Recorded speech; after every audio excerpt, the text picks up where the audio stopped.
नमो भगवते वासुदेवाय। ओम ओम नमो नमो भगवते भगवते वासुदेवाय। वासुदेवाय। ओम नमो भगवते वासुदेवाय। ओम ओम नमो नमो ओम नमो भगवते भगवते वासुदेवाय। वासुदेवाय। तेभ्यस्तस्यां संभवत् समभवत्। तभ्यः दिव्यस्तस्यां समभवत्। भगवत् दक्षः प्राचेतसः किल। दक्षः दक्षां प्रचेतसा किल। यस्य प्रजा विसर्गेण यस्य प्रजा यस्य प्रजा विसर्गेण लोका आपूरितास्त्रयः। लोका लोका पूरितास्त्रयः। Would someone like to read? Yes, मेरे please. Yeah, please. Hare Krishna. Translation Prabhupada Sri Prabhupada Prabhupada ki jai. Translation. In the womb of that girl, the Pachitas all begot a son named Daksha, who filled in 3 words with living and purport. Daksha was first born during the reign of Shambhu Manu, but because of offending Lord Shiva, he was punished by having head of a goat substituted for his own head. Thus insulted, he had to give up that body. And the sixth Manvantara called Chaksu Manvantara. He was born to the womb of Maharishi as Daksha. As this connection, Sri Vishwanath Chakravarti Thakur told this verse.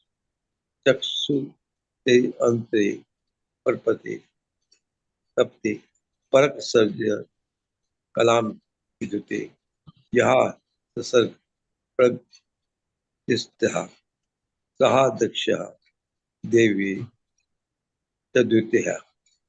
His previous body had been destroyed, but he, the same Daksh, inspired by the supreme will, created all the desired new entities in the Chakshu Manvantar Bhagavatam 4.30.49.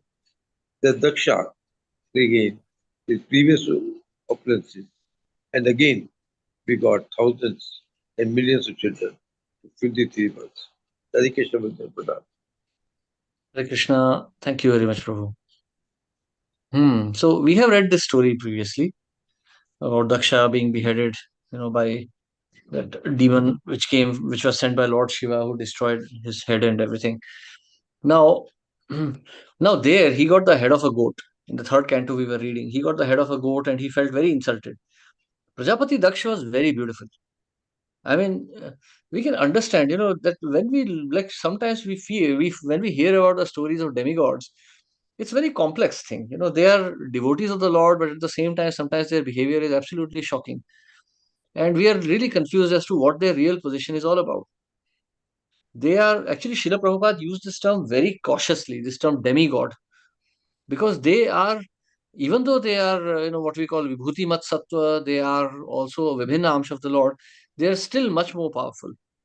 So they are closer to the Lord than we are. In terms of power, they're representing Krishna on earth, on the in this universe. Still, because of ahankara, they are separated from the Lord. They have their independent desires from the Lord also. And therefore, they are given the governing positions within this universe. Because of their purity, they are given responsible positions, which is also given because they have a desire to lord it over. So they have a pure desire to lord it over. Therefore, they get that position of a demigod.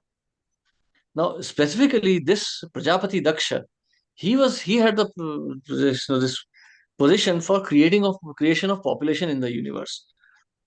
So we can imagine what kind of a desire it is to create population. So that's why he's Daksha. Srila Prabhupada explains Daksha means expert.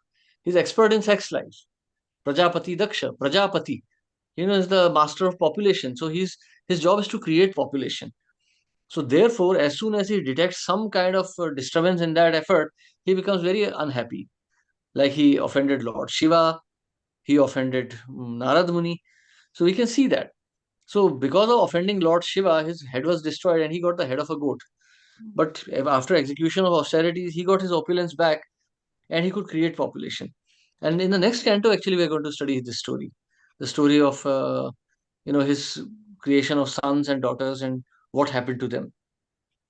That pastime of actually offending Narad Muni is going to come later in Bhagavatam. So Daksha, inspired by the supreme will, created all the desired living entities in Chakshusha Manvantar. Thus Daksha regained his previous opulence and begot thousands and millions of children to fill the three worlds. Now, this is a very important point. That now, if you see his opulence, now we are going to see his prayers to the Lord, the Hansa Guhya prayers. Now, these prayers essentially could one deliver one from material bondage itself. But instead of begging the Lord for pure devotional service, Daksha is begging for unlimited sex power. This is the consciousness of living entity in the material world. That even if he is able to see the Lord face to face, he does not recognize him. When Arjun sees Krishna, he says, Param Dhama Param Devam.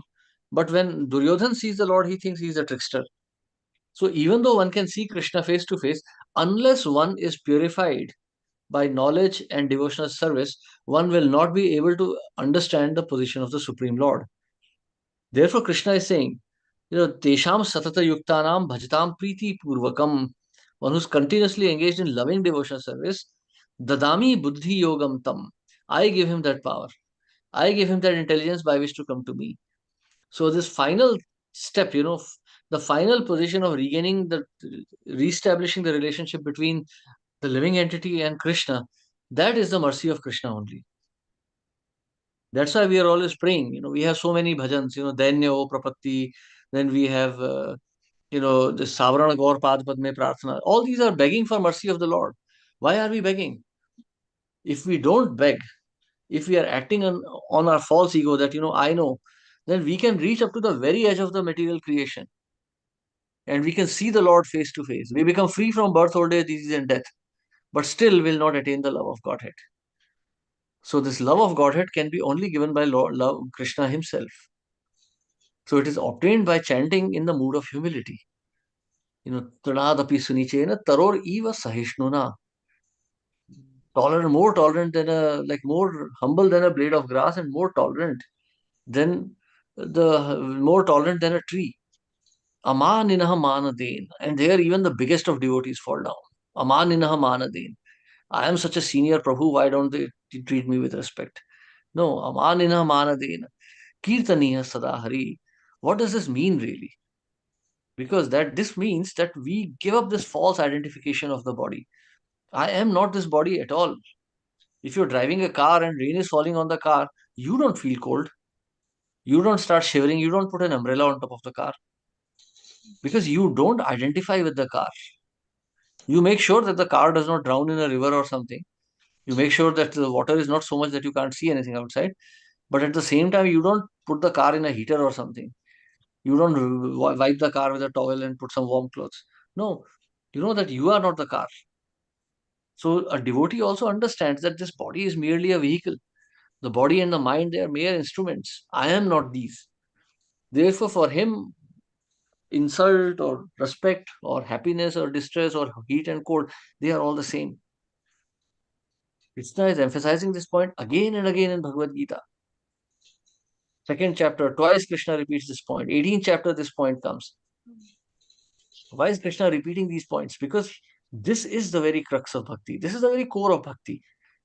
This ahankar that we have, this tolerance that Krishna is talking about. Tolerance literally means that you try to dissociate yourself from bodily and mental consciousness.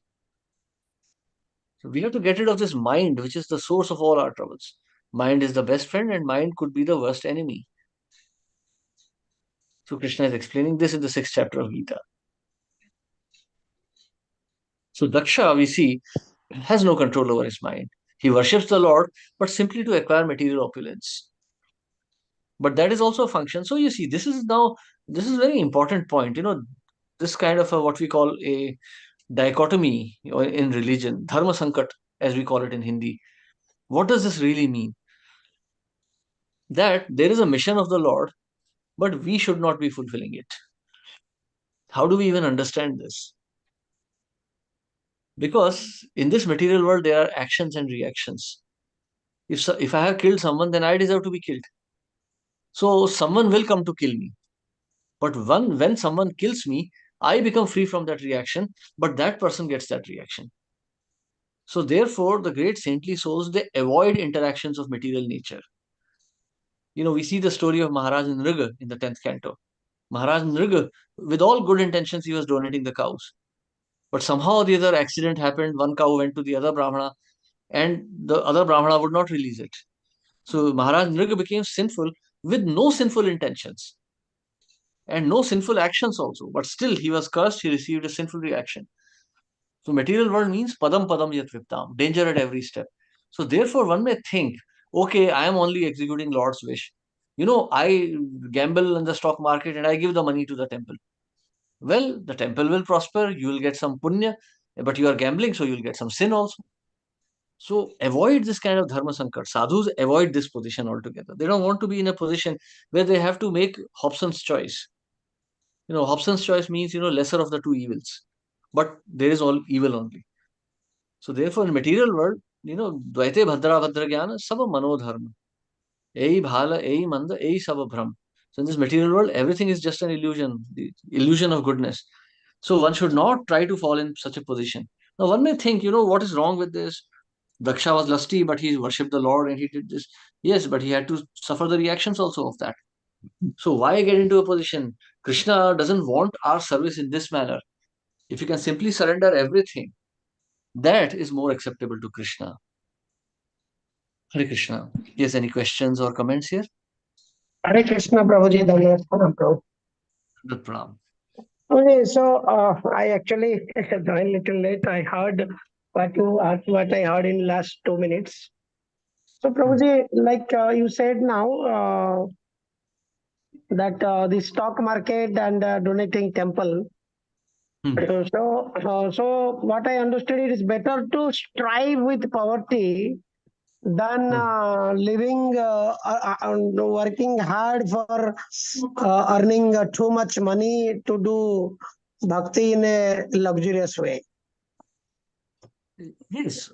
See, now here's the point. This is a very interesting point you raised, and let's discuss from Chaitanya Charitamrita. No, very important point. You are offering, but does Krishna want it?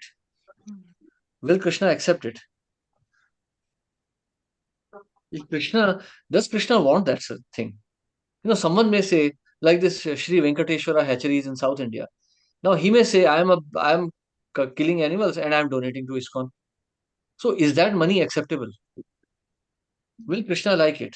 Now imagine you have a son and I kill that son and I say, I killed your son, now you can eat his flesh together with me. Will you accept that? So will Krishna accept that? No. He'll simply reject all of it. And anyone who accepts that on behalf of Krishna will completely take that karma. Krishna will not take it. And any sadhu who accepts such money will definitely be degraded. He will fall down. So now if someone has committed an action and then he has surrendered, then Krishna will accept. We take the example of that prostitute from the story of Haridas Thakur. She donated her entire wealth and she became saintly.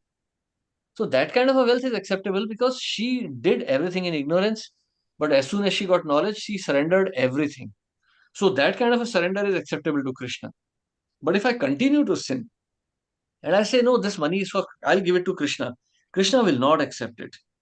In fact, I'll lose my money, I'll lose my piety also, and Krishna would have not taken anything from me. So, anukulasya sankalpa, pratikulasya varjanam. So, what is anukulasya sankalpa? This Rupa Goswami is explaining. Do something which is favorable to Krishna. How will Krishna accept that? Krishna went to meet Duryodhan, but he did not accept prasadam in his house. He went to eat at Vidura's place. Now, Vidura was also a minister, but certainly not of the same position as Duryodhan. And Duryodhan had made special arrangements for Krishna. He arranged for Krishna's residence in Dushasan's palace, which was even more opulent than his own. And there he arranged opulent prasadam. But Krishna did not accept any of that. Certainly, Duryodhan's presentations must have been much better than what Draupadi could be cooking for Pandavas in the forest. But Krishna was accepting all of that. Offered the banana. Yeah. So Vidura's wife was so crazy that she just offered banana peels. I mean, she went crazy after seeing Krishna. But Krishna accepted all of that. So it's bhavagrahi janardhan. Krishna accepts the bhav. If my desire is to cheat and be a lusty man, then how will Krishna accept that? So, this kind of a dharma sankat has to be avoided. So, better to accept poverty than to accept sinful living. Prabhuji, Haribol, thank you, Prabhuji. I have another question which is come Yeah, please. in bit. Prabhuji, here actually uh, practically what problem arises, like what I am facing or others are facing, I could see that in living in society and in social perspective, it is sometimes challenging, which is like some people in society who are commenting in different way or giving their opinion in different way, or maybe of family members, everybody is not in same page. So maybe a family where wife is have some other desire, he is thinking why we're not doing like this, why we're earning so less, why we're not Hmm. trying that, or son is Hmm. demanding something, or parents may be demanding something. So maybe from family or maybe from society angle, it is a bit challenging, Prabhuji, to some extent. Yeah, that's why I'm saying, this is a dharma sankat. Options Yes. choice, whatever you do, you are in trouble. Now, if suppose you have a son who is useless, like a nithalla hai bilkul. What do you do with him? You have to take care of him. You are a father. But if that son is degraded and sinful, you are getting his sinful reactions. If you neglect him, that is also sinful. So that's why you see the great saintly souls, especially let's take the example of Madhavendra Puri. I mean, he's our Acharya. Srila Madhavendra Puri was worshipped by Lord Chaitanya. And Lord Chaitanya called him the fountainhead of love of Krishna. So you can imagine his exalted, super exalted position. He was the spiritual master of Nityananda Prabhu, who's Guru Tattva. So he's the Guru of Guru Tattva. So he's the very embodiment of love of Radharani. Srila Shripad Madhavendra Puri. What did he do? He avoided society altogether. No, I don't want anything from this society. Honor, dishonor, love, hate, nothing. I just don't want this society. Why get into trouble unnecessarily? So that's why, we when young boys come, I recommend take brahmachari ashram. You'll get into dharma sankat otherwise. Once you take a family life, if family is unfavorable, non-devotees, what do? You have to take care of them. If you neglect them, that is sinful. If you take care Yes, of them, that is Prabhuji. also sinful. Prabhuji, now just like I have put my son in Gurukul, so I'm getting Hmm. so much opposition from society. So forget it. Your duty is Why not to you society. are not Your duty is looking to your after son. the career of the boy? Why you are not thinking of his future? These, that, so many things people are telling. Even our relatives, close relatives, are opposing us. No, he should become a brahmachari. That is your deliverance. Then your Yes, purpose Prabhuji. as a father is fulfilled. Father's duty is to make sure that the son is delivered from material life. And son's duty is to ensure that father is delivered from material life. Jai Hari Bol. Yes, Prabhu, Hari nice. Hari. So I support you. Don't worry. I support you fully. Thank you, Prabhuji. Thank you so much. Hare Krishna.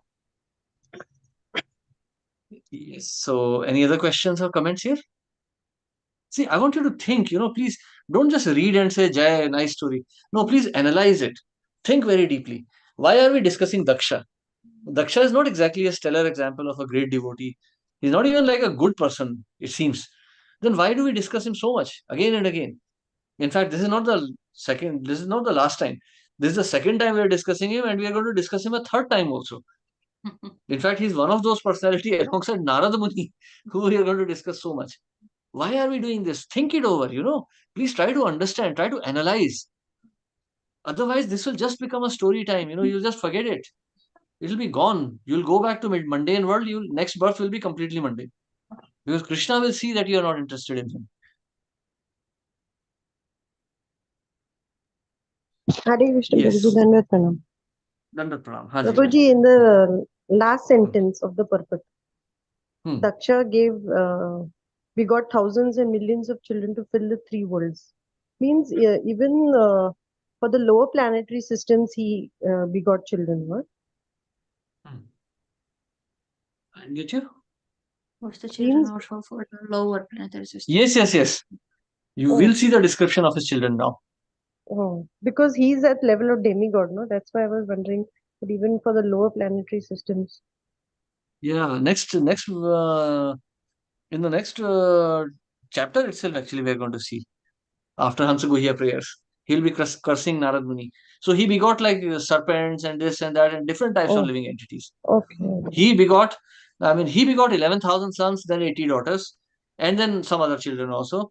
It was Hmm. another Prajapati is Kashyap Muni also. So Diti and Aditi, he also had lots of children. Hmm. So there are many Prajapatis. Okay. But we'll see something very interesting.